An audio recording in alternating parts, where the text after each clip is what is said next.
Channel. So ನಾನು ಒಂದು ಪುಟ್ಟ ವ್ಲಾಗ್ ಅಪ್ಲೋಡ್ ಮಾಡ್ತೀನಿ ಇವತ್ತು. ಸೊ ಹೌಸ್ ವಾರ್ಮಿಂಗ್ ಇದು ವಿಡಿಯೋ ಹಾಕಿದ್ದೆ, ಕಿಚನ್ ಟೂರ್, ಹೋಮ್ ಟೂರ್ ಎಲ್ಲ ಹಾಕಿದ್ದೆ ನಾನು. ಸೊ ಒಳ್ಳೆ ರೆಸ್ಪಾನ್ಸ್ ಬಂತು, ನನಗೆ ಖುಷಿ ಆಯಿತು. ಹಾಗೆ ಏನಾಯಿತು ಅಂದರೆ ಅದಾದಮೇಲೆ ನಮಗೆ ಹೌಸ್ ವಾರ್ಮಿಂಗ್ ಆದಮೇಲೆ ಯೂಶ್ವಲಿ ನಾನು ವಿಜಯ ಕರ್ನಾಟಕ ಪೇಪರಿಗೆ ಬರೀತಾ ಇರ್ತೀನಿ. ಸೊ ಅವರು ಏನಂತ ಹೇಳಿದರೆ, ವಿಜಯ ಕರ್ನಾಟಕ ಪೇಪರಿಗೆ ನಾನು ಯೂಶ್ವಲಿ ಆರ್ಟಿಕಲ್ಸ್ ಅದು ಇದೆಲ್ಲ ಬರಿತಾ ಇರ್ತೀನಿ. ಸೊ ಅಲ್ಲಿ ಹೇಗೆಂದರೆ ನಮ್ಮ ಮನೆ ಅಂತ ಒಂದು ಕಾಲಮ್ ಇದೆ. ಸೊ ಅದಕ್ಕೆ ನಾನು ಒಂದು ಆರ್ಟಿಕಲ್ ಬರೆದಿದ್ದೆ, ನಮ್ಮ ಕನಸಿನ ಗೂಡು ಅಂತ ಹೇಳಿಬಿಟ್ಟು. ಸೊ ನಾನು ಹಸ್ಬೆಂಡ್ ಇಬ್ಬರು ಸೇರ್ಕೊಂಡು ಬರೆದಿದ್ವಿ. ಸೊ ಅದೊಂದು ಆರ್ಟಿಕಲ್ ಮೊನ್ನೆ ಪೇಪರಲ್ಲಿ ಬಂದಿತ್ತು, ಅದನ್ನ ನಾನು ನಿಮ್ಗೆ ಇಲ್ಲಿ ಸೈಡಲ್ಲಿ ಹಾಕ್ತೀನಿ ಡಿಸ್ಪ್ಲೇಲಿ. ಖುಷಿ ಆಯಿತು ತುಂಬ, ಯಾಕಂದರೆ ಒಂಥರ ಖುಷಿ ಇರತ್ತಲ್ಲ ನಮಗೂ, ಆ ಥರ ಖುಷಿ ಆಯಿತು. ಹಾಗೆ ಈ ವಿಡಿಯೋದಲ್ಲಿ ಹೇಗೂ ಈಗ ನಮ್ಮದೇ ಮನೆ ಟೆರೆಸ್ ಇದೆ, ಬಿಸಿಲು ಚೆನ್ನಾಗಿತ್ತು. ಇದು ಒಂದು ಸ್ವಲ್ಪ ದಿನ ಹಿಂದಿಂದು ಬ್ಲಾಗ್, ಇದು ವಿಡಿಯೋ ನಿಮಗೆ ಸಿಗಬೇಕಾದ್ರೆ ಸ್ವಲ್ಪ ತಡವಾಗ್ಬೋದು. ಹಾಗೆ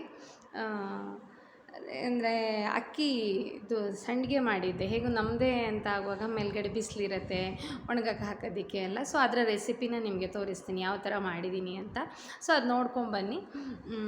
ಮತ್ತು ನೆಕ್ಸ್ಟ್ ಸ್ವಲ್ಪ ರೆಗ್ಯುಲರ್ ವ್ಲಾಗ್ಸ್ ಮಾಡೋಕ್ಕೆ ಟ್ರೈ ಮಾಡ್ತೀನಿ. ಆಫೀಸ್ ವರ್ಕ್ಗಳು ಅದು ಇದು ಇರೋದ್ರಿಂದ ಕಂಟಿನ್ಯೂಸ್ ಆಗಿ ವ್ಲಾಗ್ಸ್ ಅದು ಇದು ಅಪ್ಲೋಡ್ ಮಾಡೋಕ್ಕೆ ಆಗ್ತಿಲ್ಲ, ಬ್ಯುಸಿ ಆಗಿಬಿಡ್ತೀವಲ್ವ ಲೈಫಲ್ಲಿ ಒಂದು ಮೂಮೆಂಟಿಗೆ. ಸೊ ಕೆಲಸ ಜಾಸ್ತಿ ಇದ್ದಾಗ ಆಗ್ತಿಲ್ಲ. ಸೊ ಹಾಗಾಗಿ ಇದು ಸಂಡಿಗೆ ಮತ್ತು ಬೇರೆ ಬೇರೆ ಶೇಪ್ ಇದೆ, ಯಾವ ಥರ ಮಾಡಿದ್ದೀನಿ ಅಂತ ರೆಸಿಪಿನ ನೋಡ್ಕೊಬನ್ನಿ, ಓಕೆನಾ? So let's start. Article complete look ಇರಲಿ ಅಂತ ನಾನಿಲ್ಲಿ ಹಾಕಿದ್ದೀನಿ. ಸೊ ನೋಡಿ ಈ ಥರ. ಸೊ ನಾನಿವಾಗ ಮಸಾಲೆ ರುಬ್ಕೊಂಡಿರೋದ್ರಲ್ಲಿ ಒಂದು ಸ್ವಲ್ಪ ಅಕ್ಕಿನ ರುಬ್ಕೊಳ್ತಾ ಇದ್ದೀನಿ. ಸಾಂಬಾರಿಗೆ ಅಂತ ರುಬ್ಕೊಂಡಿದ್ದೆ. ಸೊ ಅದೇ ಮಿಕ್ಸರ್ ಜಾರಲ್ಲಿ ಒಂದು ಸ್ವಲ್ಪ ನೆನೆಸಿರೋ ಅಕ್ಕಿನ ರುಬ್ಬಿ ಈ ಥರ ನೀರು ಮಾಡ್ಕೊಂಡಿದ್ದೀನಿ. ಇದಕ್ಕೊಂದು ಸ್ವಲ್ಪ ಉಪ್ಪೆಲ್ಲ ಹಾಕ್ಕೋಬೇಕು. ಉಪ್ಪು ಮತ್ತು ಏನಾದರೂ ನಮಗೆ ಜೀರಿಗೆ ಈ ಥರದ್ದೇನಾದರೂ ಬೇಕಿದ್ದರೆ ಹಾಕ್ಕೋಬೇಕು ಚೆನ್ನಾಗಿ. ಸ್ವಲ್ಪ ನೀರೂ ಹಾಕ್ಕೋಬೇಕು. ಇವಾಗ ಏನು ನಾವು ರೈಸ್ ಬಾಲ್ಸ್ ಮಾಡ್ತೀವಿ, ಶಾವಿಗೆ ಮಾಡಬೇಕಾದ್ರೆ ಎಲ್ಲ ಎಷ್ಟು ನೀರು ಮಾಡ್ಕೋತೀವಿ, ಒಂದು ಸ್ವಲ್ಪ ನೀರು ಮಾಡ್ಕೋಬೇಕು. ಅದನ್ನು ಚೆನ್ನಾಗಿ ಕುದಿಸ್ಬೇಕು. ಆ್ಯಕ್ಚುಲಿ ಕುದಿಸಿ ಗಟ್ಟಿಯಾಗತ್ತೆ ಅದು. ನಾನು ಹಾಗೆ ಮಾಡ್ಕೊಂಡಿದ್ದೀನಿ ಇಲ್ಲಿ. ಸ್ವಲ್ಪ ಅಚ್ಕಾರದ ಪುಡಿ ಹಾಕ್ಕೊಂಡಿದ್ದೀನಿ, ಹಾಗೆ ಜೀರಿಗೆ, ನಮ್ಗೆ ಏನೇನು ಬೇಕೋ ಸ್ವಲ್ಪ ಹಾಕ್ಕೊಂಡ್ರೆ, ಸ್ವಲ್ಪ ಇಂಗು ಏನಾದರೂ ಬೇಕಾದರೆ ಹಾಕ್ಕೊಂಡ್ರಾಯ್ತು. ಹಾಕ್ಕೊಂಡು ಚೆನ್ನಾಗಿ ಇದು ಮಾಡ್ತಾಯಿದ್ದೀನಿ. ನೀರಿಗೆ ಸ್ವಲ್ಪ ತಗುವಾಗ ಗಟ್ಟಿ ಆಗುತ್ತೆ, ಚೆನ್ನಾಗಿ ಗಟ್ಟಿ ಆಗಬೇಕಿದು. ನೋಡಿ ಈ ಥರ ಗಟ್ಟಿ ಆದಮೇಲೆ ನಾವು ಅದನ್ನು ಸ್ಟವ್ ಆರಿಸ್ಬೇಕು. ಎಷ್ಟು ಗಟ್ಟಿ ಅಂದರೆ ತುಂಬ ಗಟ್ಟಿ ಆಗಬೇಕಿದು. ಈಗ ಗಟ್ಟಿ ಆಗ್ತಾಯಿದೆ. ಸೊ ಹೇಗೆ ಅಂದರೆ ಇದು ನೋಡಿ ಈ ಕನ್ಸಿಸ್ಟೆನ್ಸಿಗೆ ಬರಬೇಕು ಇದು. ಸೊ ಬಿಸಿ ಇದ್ದಾಗಲೇ ನಾವು ಇದು ಮಾಡಬೇಕೇನು ಅಂದರೆ ಏನಾದರೂ ಸಂಡಿಗೆ ಎಲ್ಲ ಮಾಡಿದ್ರೆ. ಸೊ ನಾನು ಏನು ಮಾಡಿದೆ, ಚೆನ್ನಾಗಿ ನೀಟಾಗಿ ಇಟ್ಟಿರೋ ಗೋಣಿಲಿ ಹೋಗಿ ಬೇರೆ ಬೇರೆ ಶೇಪಿದ್ದು ಅಚ್ಚುಗಳು ಸಿಗತ್ತಲ್ಲ, ಅದರಲ್ಲಿ ಈ ಥರ ಬರೀ ಅಕ್ಕಿ ಹಾಕಿರೋದು, ನಾನೇನು ಹಾಕಿಲ್ಲ.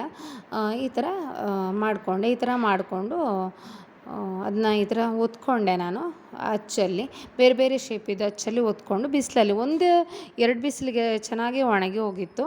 ಯಾಕಂದರೆ ಆವಾಗ ಚೆನ್ನಾಗಿ ಬಿಸಿಲಿತ್ತು. ಇವಾಗ ಒಂದು 2-3 ದಿನದಿಂದ ಮೋಡ ಇದೆ. ನೋಡಿ ಈ ಥರ ಒಣಗಿಸಿದ್ದೀನಿ. ಫ್ರೈ ಆದಮೇಲೆ ಯಾವ ಥರ ಕಾಣಿಸುತ್ತೆ ಅಂತ ನಿಮಗೆ ತೋರಿಸ್ತೀನಿ ನಾನು.